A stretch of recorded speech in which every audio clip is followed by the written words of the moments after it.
ఇప్పుడు ఉదాహరణ చెప్తాను నేను.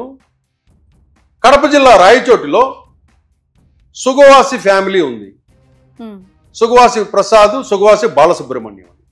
మొన్న ఆయన రాజంపేట నియోజకవర్గానికి సుగవాసి బాలసుబ్రహ్మణ్యం అనేసి కూటమి తరపున, టీడీపీ పార్టీ తరపున పోటీ చేసి ఓడిపోయాడు. ఓడిపోతే ఏం చేస్తుంది టీడీపీ? ఓడిపోయిన వ్యక్తుల్ని నియోజకవర్గాల్లో ఇన్ఛార్జీలుగా చూస్తారు, ఇన్ఛార్జిగానే పరిగణిస్తారు.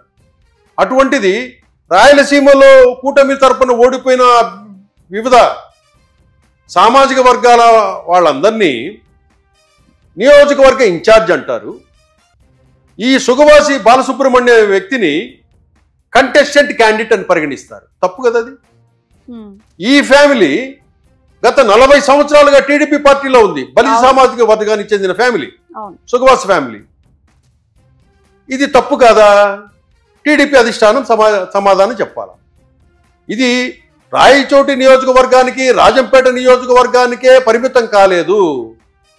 రాయలసీమలో మిగతా ఏదైతే బలిజ సామాజిక వర్గానికి సంబంధించిన నాయకులు, ద్వితీయ శ్రేణి నాయకులు, మీ టీడీపీ నాయకులే వీళ్ళంతా.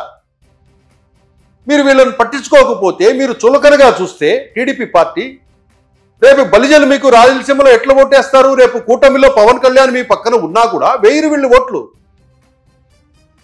ఇక స్థానికంగా మీ పార్టీలో ఉన్న వాళ్ళకే మీరు గౌరవం ఇవ్వకపోతే, అక్కడ మిగతా బలిజ కమిటీ అంతా వాళ్ళకు టచ్లో ఉండేవాళ్లే కదా.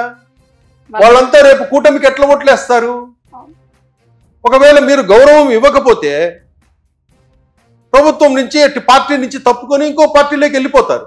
అవకాశాలు చాలా ఉంటాయి. అసలే రెడ్డి సామాజిక వర్గానికి సంబంధించి రాయలసీమ ప్రాంతము రెడ్డి సామాజిక వర్గాల్లో బలంగా ఉంటుంది.